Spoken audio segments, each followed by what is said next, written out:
नमस्कार दोस्तों, मैं संजय जैन एक बार फिर से आपके सामने हाजिर हूँ। आज हम चर्चा करेंगे जब राहु खाना नंबर 8 में हो। खाना नंबर 8 जो है वो शनि का हेड क्वार्टर है और खाना नंबर 8 जो है शनि और मंगल का पक्का घर माना जाता है। अब राहु जब 8 में हो तो इसके दोनों तरह के हालात की हम चर्चा करते हैं। जब राहु खाना नंबर 8 में नेक हालात का होगा तो राहु जब भी खाना नंबर 8 में होगा तो ऐसे इंसान की जो किस्मत होती है वो इंद्रधनुष की तरह रंग बिरंगी होती है। यानी ऐसे इंसान की कुंडली में राहु का असर चलते हुए झूले की तरह ऊपर नीचे हुआ करता है। यानी राहु का जो असर है वो शकी ही गिना करता है। राहु का जो स्वभाव है वो अच्छा या बुरा है इसके बारे में अमूमन परफेक्टली कुछ कहा नहीं जा सकता, क्योंकि अब इस रंग बिरंगी छटा का जो किस्मत का फैसला है वो शनि के स्वभाव से होता है। इसलिए यहाँ ये शक्की माना गया राहु 8 के समय में। राहु 8 के समय में अगर राहु का भेद पता करना है तो चांदी के चौकोर टुकड़े से, चांदी का जो चौकोर टुकड़ा है, चांदी जो है वो चंद्रमा और जो उसका चौकोर जो चौरस आकार है वो मंगल नेक का आकार है। ये इंसान जब अपने पास 43 दिन तक कायम करता है तो राहु अपना असर अमूमन बता दिया करता है। इस 43 दिन के अंदर अंदर उसके पास उसकी ज़िंदगी में अच्छे या बुरे जिस भी असर का राहु है वो अपनी हद बता देता है कि अगर अच्छे असर का है तो वो अच्छे रिज़ल्ट बता देता है और अगर ख़राब असर का है तो ख़राब रिज़ल्ट बता दिया करता है। ये चांदी का चौकोर टुकड़ा 43 दिन अपने पास में रखने से राहु का भेद पता लग जाया करता है। अगर कुंडली में मंगल खाना नंबर 12 में हो, मंगल जब भी खाना नंबर 12 में नेक नियत का होगा, यानी मंगल का जो पार्ट है नेक पार्ट, मंगल नेक 12 में बैठा है तो इसके बारे में कहते हैं कि मंगल यानी महावत अब खुद हाथी के घर में बैठा हुआ, हाथी के ऊपर बैठा हुआ। खाना नंबर 12 जो है वो राहु का घर भी है और मंगल जब भी खाना नंबर 12 में नेक होके बैठता है तो राहु उस कुंडली में अमूमन शांत ही रहता है, चुप ही हो जाया करता है। इसलिए मंगल नेक के वक्त राहु का मंदा असर इतना नहीं रह जाता, लगभग राहु शांत हो जाता है। राहु 8 में शुभ असर के समय ऐसे इंसान को अपने ससुराल से संबंध उसके जो होंगे वो अच्छे मिलेंगे, लेकिन एक चीज़ उसे ध्यान रखने योग्य है कि 8 के वक्त उसे अपने ससुराल से कोई भी इलेक्ट्रॉनिक सामान गिफ्ट में नहीं लेना चाहिए। ये राहु को मंदा करता है, अतः ऐसी चीज़ों को अवॉइड करना चाहिए। जब कुंडली में मंगल नेक हो या खाना नंबर 1 या 8 में हो जाए या शनि नेक हो या खाना नंबर 8 में हो तो ऐसे में राहु सोई हुई किस्मत को जगाने वाला बोला गया। यानी ऐसे समय में राहु उजड़ा हुआ खजाना भरने वाला बोला गया। अगर मंगल 1-8 में हो जाए या मंगल नेक हो जाए, शनि नेक हो या 8 में हो जाए। अब हम बात करते हैं राहु जब भी मंदे हालात का होगा। राहु जब भी खाना नंबर 8 में मंदे हालात का होगा तो 21 असर का होता है। राहु 8 के वक्त अगर इंसान अपनी मेहनत से पैसा कमाए तो ऐसा पैसा उसको बहुत फलता है, ऐसा पैसा उसे बहुत शुभ प्रभाव देता है। लेकिन अगर वही पैसा किसी की अमानत में खयानात करके वो कमाता है या गलत तरीके से पैसा कमाता है तो ऐसा पैसा 8 गुना होके उसकी ज़िंदगी से निकलता है। अतः राहु 8 वाले को हमेशा मेहनत से और ईमानदारी से पैसा कमाने की सलाह दी जाती है। यदि परिवार का कोई इंसान जो सबसे बड़ा इंसान है परिवार का, वो कमाने वाला इंसान, परिवार का सबसे बड़ा कमाने वाला इंसान का अगर जो कलर है वो शाह कलर हुआ, श्याम वर्ण हुआ उसका, तो ऐसे में राहु 8 वाला इतना मंदा असर नहीं देता। यानी उसकी जो बुरी आफतें हैं वो परिवार वालों पर इतनी नहीं आती हैं जितनी अमूमन राहु 8 के समय आया करती हैं। राहु 8 वाले इंसान को अपने लाइफ पार्टनर के साथ ट्रस्टवर्दी होना चाहिए, फेथफुल होना चाहिए, नहीं तो राहु अपना मंदा असर बढ़ाता ही चला जाता है, मंदा असर कंटिन्यू रखता है और उसमें धीरे धीरे वृद्धि होती चली जाती है। अतः राहु 8 वाले को ये चीज़ ध्यान रखनी चाहिए कि उसे कभी भी अपने पार्टनर के साथ छल नहीं करना चाहिए, कपट नहीं करना चाहिए।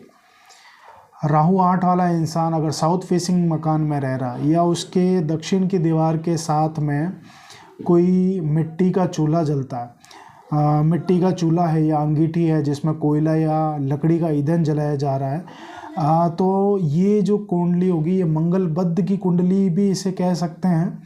मंगल बद्ध के भी इसमें सिम्टम आ गए हैं और राहु की बहुत खुराफात शरारतें इसमें शामिल होगी, यानी राहु के बहुत मंदे असर इसमें शामिल हुआ करते हैं। राहु 8 के समय में अगर साउथ की दीवार के साथ कोई मिट्टी का चूल्हा जल रहा है जिसमें लकड़ी या कोयले जलाए जा रहे हैं या साउथ फेसिंग मकान है, तो ऐसे में इन चीज़ों को अवॉइड करना ही बेहतर है राहु की दुरुस्ती के लिए।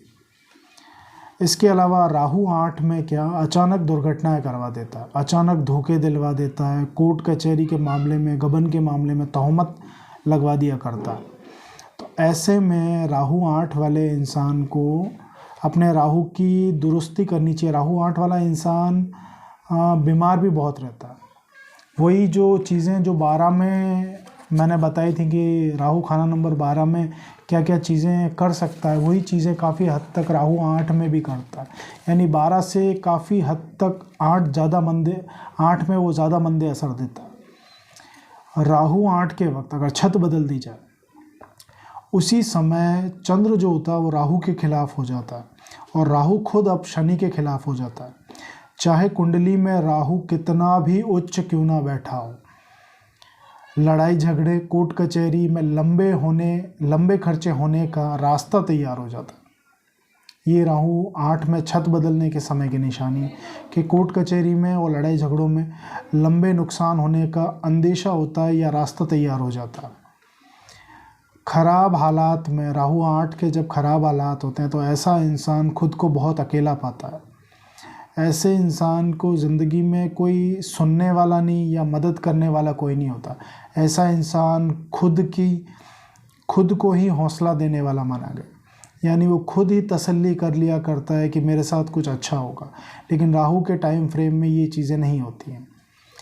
जन्म कुंडली का अगर राहु है, खाना नंबर 8 का राहु है और वर्षफल में भी 8 में आ गया, तो ये ऐसा राहु बहुत बड़े बड़े नुकसान करा दिया करता है और इस समय में इंसान को बहुत हद तक तोड़ देता है। जब कुंडली का 8 का राहु वर्षफल में 8 में आ जाए तो इस समय काफ़ी सावधानी बरतने की सलाह दी जाती है। इसलिए ऐसा राहु जब भी खाना नंबर 8 में आए, तो जिस वर्ष 8 में आया है तो उसी साल के जन्मदिन के 8वें महीने से शुरू करके मुट्ठी भर बादाम आप ले लें और वो बादाम आप मंदिर में चढ़ा दें और उसमें से आधे बादाम लेके आप वापस घर में आ जाएं। ये तब तक करते रहें जब तक आपका अगला जन्मदिन नहीं आ जाता। यानी जिस वर्ष वर्षफल में वो 8 में आया है और उसी साल जो आपका जन्मदिन है उसके 8वें महीने से शुरू करके आपको निरंतर बादाम मंदिर में रखते जाने और उसमें से आधे बख्शीश के तौर पे या प्रसाद के तौर पे अपने घर पे लेके आने हैं और अगले जन्मदिन तक आपको वो अपने घर में कायम रखने हैं, ताकि इससे ये होगा कि अब जो हाथी है उसके गुजरने के लिए पुल तैयार हो जाता है। तो राहु की मंदी खुराफातों से बचने का ये एक अचूक उपाय है। ये आप करें जब राहु वर्षफल में 8 में हो।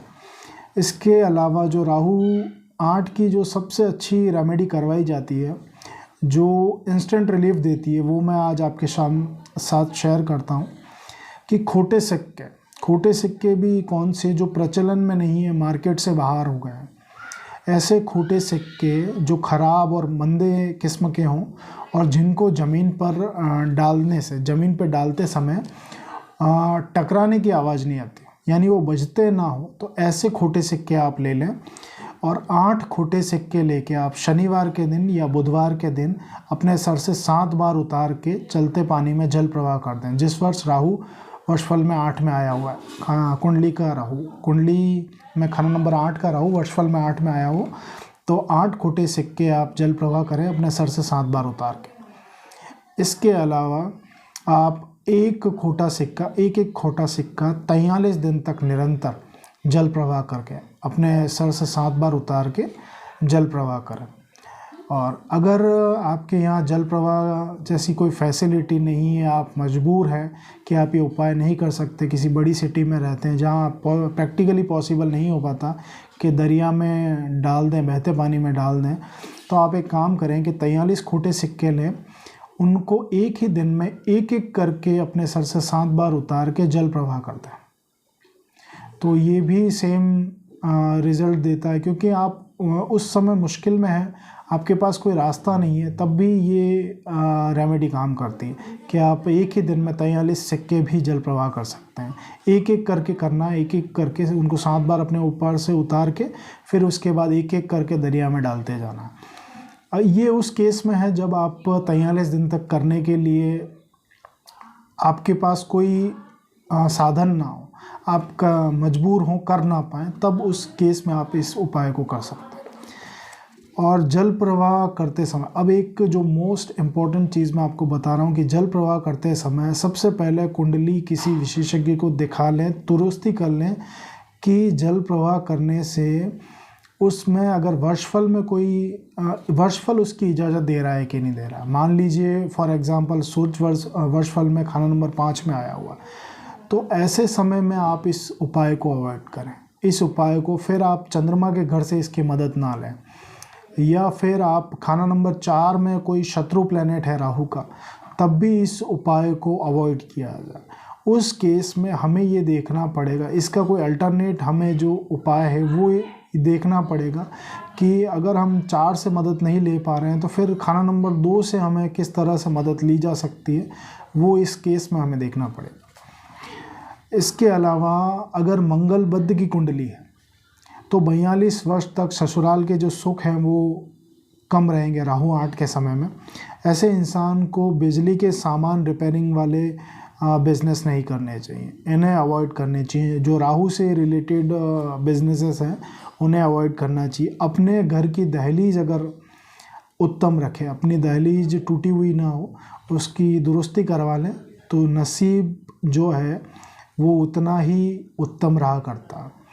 ये राहु 8 के बारे में कुछ जानकारियाँ थी जो मैंने आपको दी। उम्मीद करता हूँ कि आपको मेरे वीडियोस काफ़ी इन्फॉर्मेटिव लगते होंगे। आपको अगर कुंडली के रिगार्डिंग कोई कंसल्टेंसी चाहिए तो आप मेरे व्हाट्सअप नंबर पे संपर्क कर सकते हैं। मैं अपना व्हाट्सअप नंबर डिस्क्रिप्शन में दे दूँगा। उम्मीद है मेरा ये वीडियो आपको पसंद आया होगा। इसे आप लाइक करें, शेयर करें, सब्सक्राइब करें। Thank you.